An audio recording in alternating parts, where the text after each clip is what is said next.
The second patriarchal period of the Russian Orthodox Church started after the abduction of the last Russian emperor, Nicholas II, and shortly before the establishment of the Soviet rule. During the Soviet time, the church and state had much fluctuation in their relationships. Periods of direct repression were followed by toleration or even endorsement by the state, yet under total control of the special councils run by the KGB. Shortly before the collapse of the Soviet Union, after the death of the Patriarch Pimen, the Metropolitan of Tallinn and Estonia, Aleksii, was elected a Patriarch Aleksii II. He was a patriarch for 18 years and he became a household name, the Patriarch of Moscow and all Rus Aleksii II. Born Alexei Rydiger, he descended from the old aristocratic family of Rüdiger. The Rüdigers were high-ranked decorated military officers in the imperial army.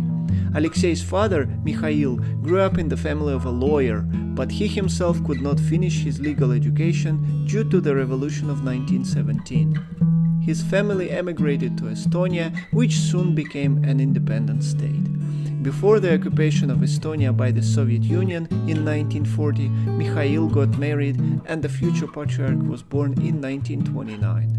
His father soon became a priest who served for the rest of his life in different churches in Tallinn. Growing up in a religious family, Alexei wanted to become a priest since his childhood. He served as an altar boy and then enrolled in the Leningrad Theological Seminary. In 1950, he got married to his former classmate, and this allowed him to become a priest. According to the canon law, one could only be ordained as a priest if he is married or if he is a monk.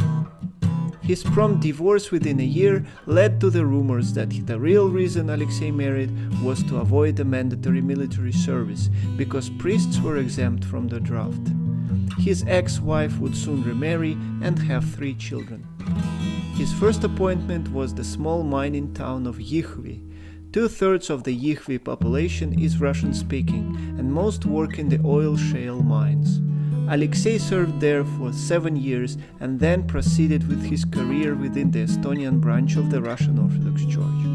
He served in Tartu and Tallinn and eventually was ordained as a monk in 1959 in Moscow.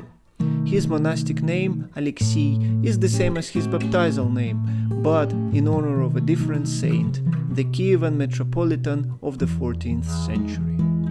Already an influential priest, he became a bishop of Tallinn and Estonia the same year with the promotion of one of the most influential bishops of that time, Nicodim Rotov.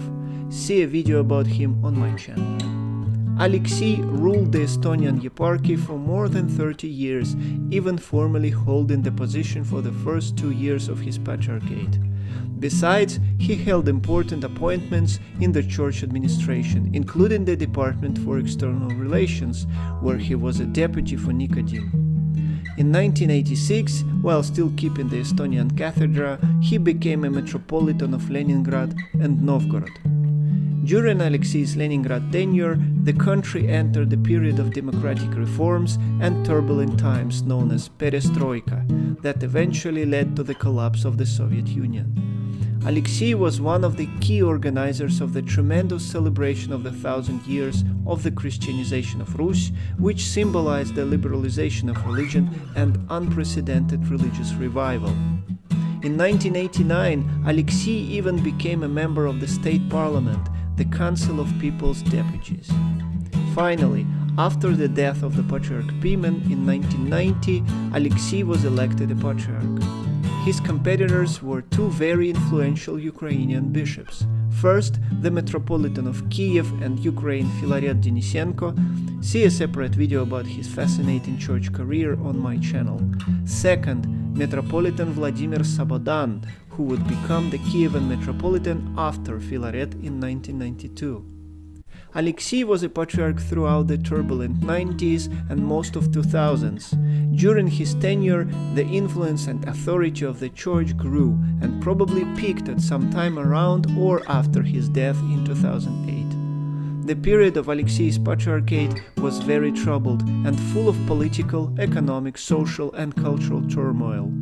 The collapse of the Soviet Union, rampant crime and economic chaos of the 1990s, two Chechen wars, Putin coming to power, terrorist attacks, and by the end of his life, Russia's war with Georgia.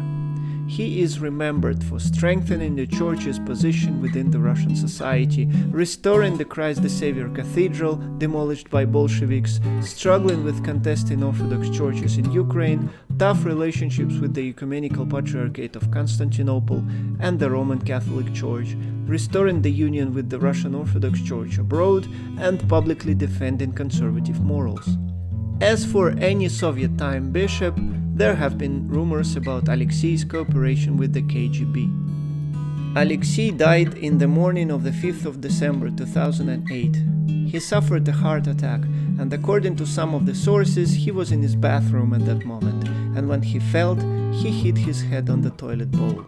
He was buried with a big international presence and media attention. The key figure organizing his funeral and the council for the election of his successor was the Metropolitan of Smolensk and Kaliningrad, the most influential bishop after the late Patriarch himself, Kirill Gundyaev, who eventually would become a new Patriarch. Please like the video, leave a comment and subscribe to my channel. You can support my work by joining a paid membership or sending me a super thanks. Thank you, and I'll see you all next time.